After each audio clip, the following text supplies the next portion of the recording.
Да не би да сте артист? Не, психолог. Ако не искаш да показваш картините си, тогава си намери работа. Не ме обиждай, аз съм художник. Знам как да излекувам страха ти. Ти помагаш на всички ни, но ти самата нямаш отдушник и започваш да полудяваш. Тук нещо не е наред. Какво е това?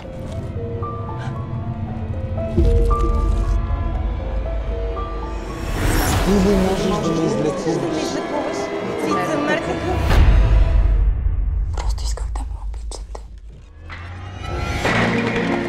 Оли! Дай ми. Давай, изгори ги всичките. Ти ме предаде, лъжкиня! Не си хаби думите. Нямам нужда от теб.